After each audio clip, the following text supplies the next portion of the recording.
Avec 22 millions d'utilisateurs actifs par mois sur Instagram en France, on se doute bien que la plateforme reste une formidable opportunité pour trouver des clients. Mais alors, comment faire pour trouver des clients sur Instagram? C'est ce que je vous propose de voir tout de suite.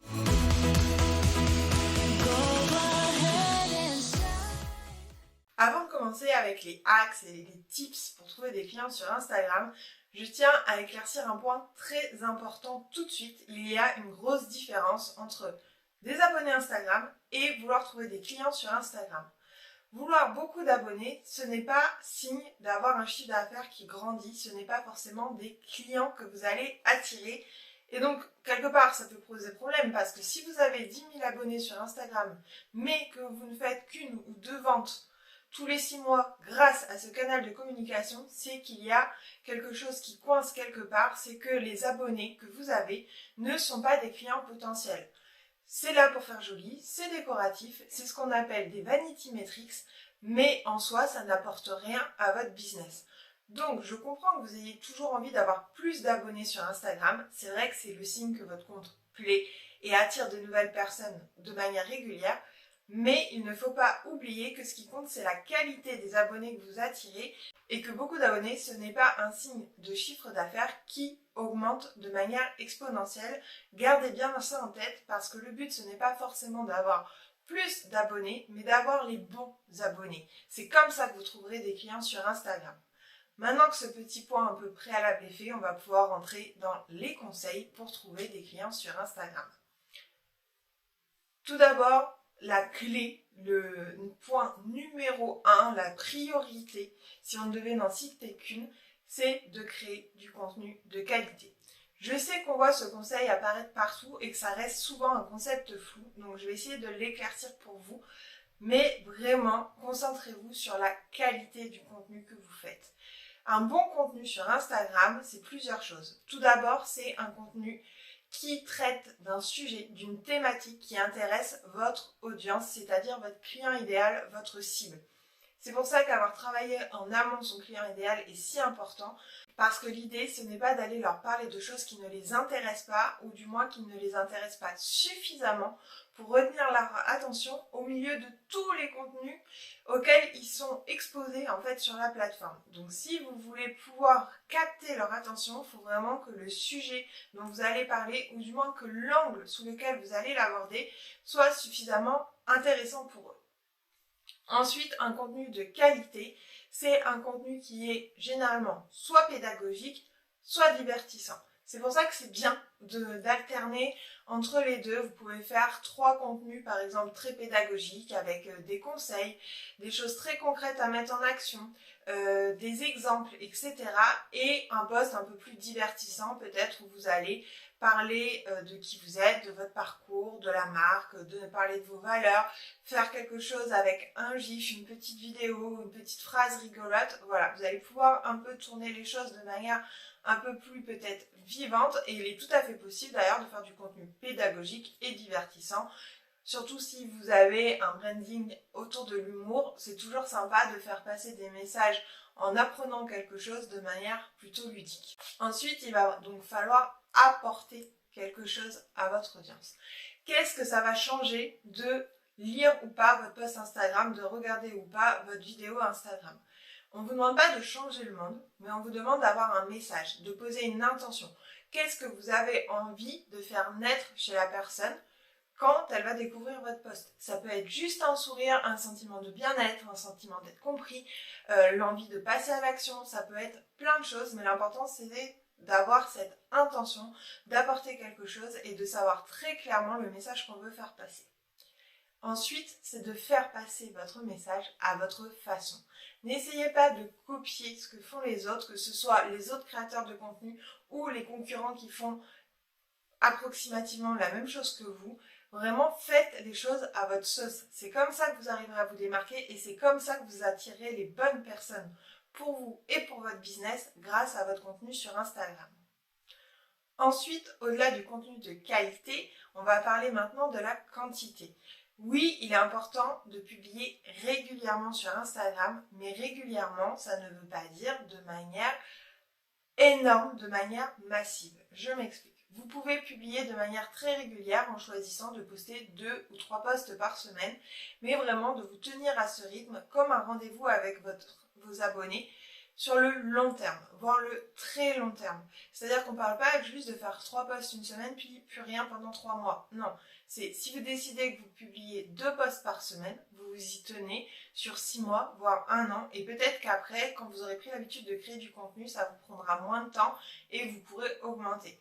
Donc l'idée, c'est pas de viser quelque chose à 5 ou 7 posts par semaine, c'est plutôt de se dire qu'est-ce que je suis en capacité de créer de manière assurée et de qualité chaque semaine et de mettre en place une organisation pour le faire. Par exemple, vous pouvez vous bloquer un créneau toutes les semaines, comme si c'était un rendez-vous pour un client ou un fournisseur, peu importe, mais vraiment un rendez-vous auquel vous ne pouvez pas échapper en fait, et vraiment prendre ce temps-là pour faire vos posts et les programmer. Ensuite, pour trouver des clients sur Instagram, l'idée c'est de jouer aux règles du jeu de l'algorithme. Et pour ça, même si on peut être minimaliste sur Instagram, comme je vous l'avais dit dans une précédente vidéo, il n'empêche qu'il est important de jouer aussi selon les règles du jeu de la plateforme. Et cela implique notamment de varier entre les différents formats. Par exemple, vous pouvez faire des posts, des reels, des carousels, des stories, des lives Instagram et ne pas hésiter en fait à varier un petit peu tout ça et pas toujours faire la même chose. Vous pouvez bien sûr avoir un format de prédilection et c'est très bien, mais essayez de vous dire ok, je sais, je fais par exemple 2 posts par semaine, mais j'essaie de faire au moins 2 ou 3 stories dans la journée à différents moments et vous prenez vraiment cette habitude là pour varier les formats, parce que dites-vous bien que vos clients n'aiment pas tous les mêmes formats. Certains vont aimer les vidéos, d'autres vont aimer les posts écrits parce que souvent on peut mettre un peu plus d'infos détaillées et que pour certains c'est plus pédagogique de lire que d'écouter ou que de voir. Donc vraiment, il y en a qui vont accrocher avec les reels par exemple, très divertissants, etc. et qui vont avoir envie d'en savoir plus. D'autres qui ont besoin que ça soit très concret, très pédagogique et qui aiment bien les carousels par exemple. Donc en fait, vraiment, l'idée, c'est, comme je vous ai dit, de varier pour aller toucher tous les publics potentiels qui pourraient être intéressés par votre offre de produits ou de services. Ensuite, pour tous les contenus que vous faites, je dirais, les stories, c'est un peu à part, mais vraiment pour tous les autres, faites des appels à l'action. Ça peut être dans la dernière slide de votre carrousel, dans la légende de votre post, dans la légende de votre réel, mais ça peut être aussi, par exemple, si vous faites des réels, dans le réel lui-même, vous pouvez ajouter un texte avec « Contactez-moi », laissez un commentaire, réservez un appel découverte, découvrez notre nouvelle offre sur le site, etc., etc. Pour les stories, il y a plein de fois où on fait des stories de manière plus légère, où on va juste partager une expérience, un moment de la journée, une actualité, etc. Dans ce cas-là, c'est plus difficile de mettre un appel à l'action. Et ce que je vous conseille, c'est que si vous ne pouvez pas mettre d'appel à l'action, voyez si vous ne pouvez pas ajouter plutôt un sticker, un sondage, une barre pour évaluer, une petite question-réponse, ce genre de choses. Ça va vraiment créer de l'interaction et derrière, il va falloir rebondir sur toutes ces interactions pour commencer à entamer la discussion. L'idée, c'est que tous ces appels à l'action, en fait, brisent la glace pour vous, pour que vous puissiez derrière échanger de manière plus décontractée et que votre prospect soit lui plus détendu, plus mature aussi sur la discussion. On en arrive alors au point aussi que je voulais aborder avec vous, qui est avoir une routine de modération et une routine d'engagement. Je vous explique la différence tout de suite. La routine de modération, ça va être le fait de répondre à vos commentaires et de répondre à vos messages privés. Ça, c'est vraiment la base. Vous ne pouvez pas demander aux gens de s'engager auprès de vous en répondant à vos call to action, on vous appelle à l'action qu'on vient de voir, et derrière, ne pas leur répondre. Si vous posez une question à votre audience dans votre vidéo ou dans votre légende de post, il est de votre devoir de répondre aux personnes et si possible de le faire assez rapidement. Donc c'est pour ça aussi que je vous conseillerais de poster à une heure à laquelle vous pensez pouvoir être disponible, au moins dans le quart d'heure qui suit, pour répondre aux premiers commentaires. Et après, vous pouvez vous dire, je réponds à tout le reste des commentaires de la journée, en fin de journée par exemple, ou le lendemain matin. Mais les premiers commentaires doivent vraiment avoir une réponse assez rapide. Pourquoi ? parce que cela va montrer à votre audience que oui, vous êtes réactif, que quand ils répondent, ils prennent la peine, ils prennent le temps de répondre à vos questions, à vos call to action, vous derrière, vous êtes là pour eux. Ça a vraiment le pouvoir en fait de créer un lien, même de manière très inconsciente. Et surtout, ça va encourager les suivants à le faire puisqu'ils vont voir que des réponses sont apportées. Donc, c'est vraiment un cercle vertueux de toute façon à chaque fois sur Instagram. Dès que vous commencez à mettre en place des actions, ça va faire un effet boule de neige pour entraîner les autres avec.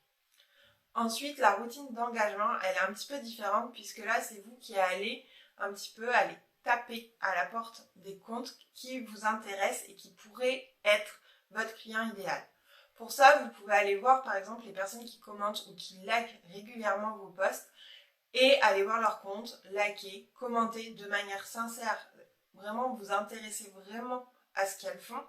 Si des personnes répondent à vos sondages en story et que vous demandez par exemple est-ce que vous avez l'intention de mettre en place une newsletter, voilà, c'est une story que nous on a fait il n'y a pas longtemps, et que les personnes répondent non ou pas encore, nous, ce qu'on fait, c'est qu'on envoie un petit message pour savoir pourquoi non ou pourquoi pas encore. Est-ce qu'il y a des blocages? On va proposer d'en parler.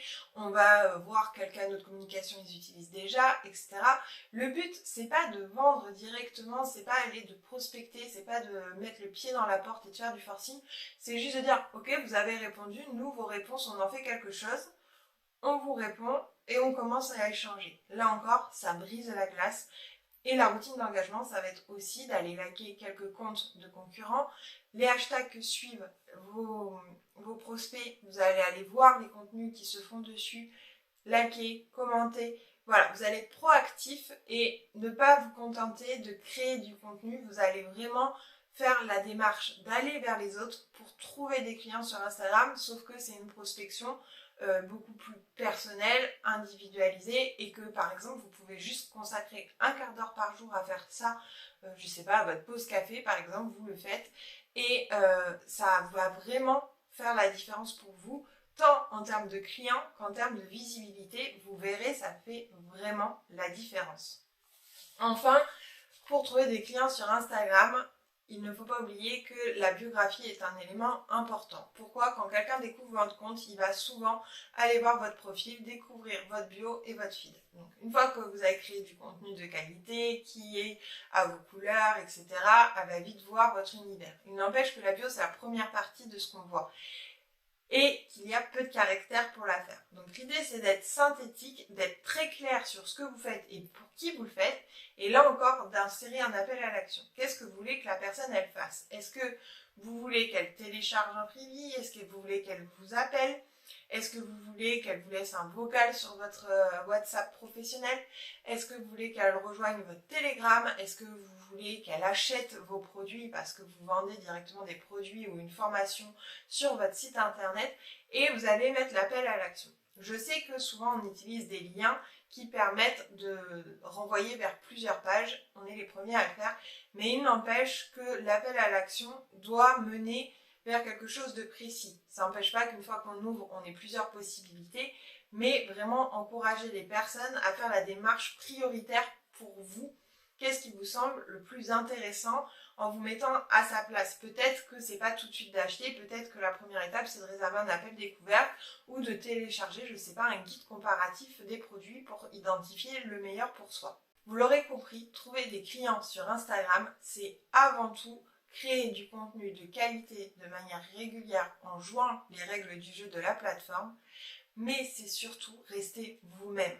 Oui, il y a les règles du jeu, mais il n'y a pas de recette miracle. Ce qui va compter, c'est vous, de faire les choses avec le cœur, de mettre de vous dans vos contenus pour faire la différence et vraiment créer ce lien si particulier avec votre audience. C'est ce qui donnera envie aux gens de passer du statut d'abonné au statut de prospect, puis au statut de client, voire au statut d'ambassadeur, c'est-à-dire aux personnes qui vont vous recommander auprès de leur propre communauté ou de leurs proches dans la vraie vie. J'espère que cette vidéo vous a plu. N'hésitez pas à liker et à vous abonner à la chaîne et je vous dis à très vite.